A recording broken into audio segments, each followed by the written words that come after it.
नगर परिषद कांटी में विभिन्न जगहों पर महात्मा गांधी की जयंती बड़ी धूमधाम से मनाई गई। इस अवसर पर आरसीएनडी इंटर कॉलेज कांटी के संरक्षक अंबुज कुमार दास ने लोगों से कहा कि अहिंसा के पुजारी महात्मा गांधी, जिन्हें हम बापू और राष्ट्रपिता के नाम से संबोधित करते हैं, महान महापुरुष और स्वतंत्रता सेनानी थे।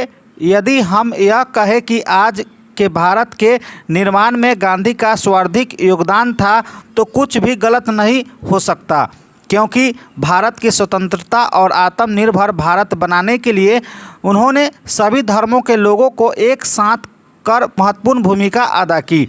महात्मा गांधी के तमाम उम्र सिर्फ देश के विकास के बारे में सोचा, इसलिए उन्हें अपने पूरे जीवन में कभी भी कोई राजनीतिक पद नहीं लिया। वही सभी छात्राओं ने फूल चढ़ाकर श्रद्धांजलि अर्पित की। सर्वप्रथम बापू को शत शत नमन।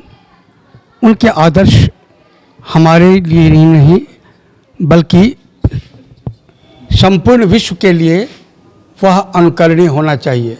जैसा कि आइंस्टीन ने कहा था कि आने वाली पीढ़ी शायद ही विश्वास करेगी कि हार मांस का ऐसा पुतला इस धरातल पर अवतरित हुआ होगा। आज संसार में जितनी भी समस्याएं हैं, चाहे यूक्रेन रूस युद्ध हो, चाहे भारत में भी जो भी जातीयता की भावना हो, क्षेत्रीयता की भावना हो, आर्थिक विकास नहीं हुआ है, जो कुटीर उद्योग का विकास नहीं हुआ है, शिक्षा की जो है स्थिति जिसमें नैतिकता पर किसी तरह का कोई बल नहीं दिया गया है, इन सभी समस्याओं का समाधान गांधी की विचारधारा से होगा। और सबसे बड़ी जो अभी की समस्या, मौलिक समस्या है ग्लोबल वार्मिंग, और उसको दूर करने के लिए गांधी का स्वच्छता और गांधी जी ने वृक्ष के संबंध में जो बातें कही, वृक्षारोपण के बारे में जो बातें कही, वह समसामयिक है। और संसार के लोग आज मान लिए हैं, विभिन्न देशों के लोग आज मान लिए हैं कि विश्व का एकमात्र अगर व्यावहारिक कोई दार्शनिक और महामानव और जिसको मिला था महात्मा की उपाधि दक्षिण अफ्रीका में, वो सही रूप में महात्मा है, वास्तविक रूप में उनके विचार व्यावहारिक हैं और जिससे मानवता का, विश्व का और सर्वजन का हित हो सकता है। अभी के लोगों को लिए मतलब क्या कहेंगे?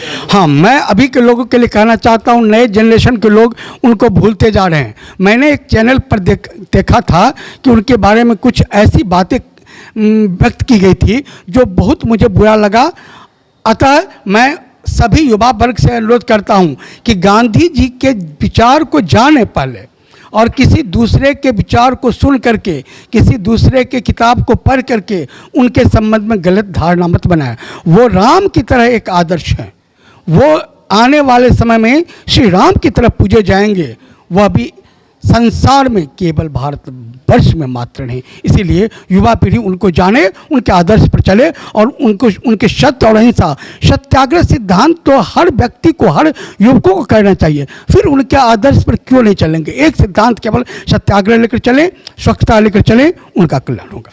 और दबाएं बेल आइकन हमारे वीडियो सबसे पहले देखने के लिए।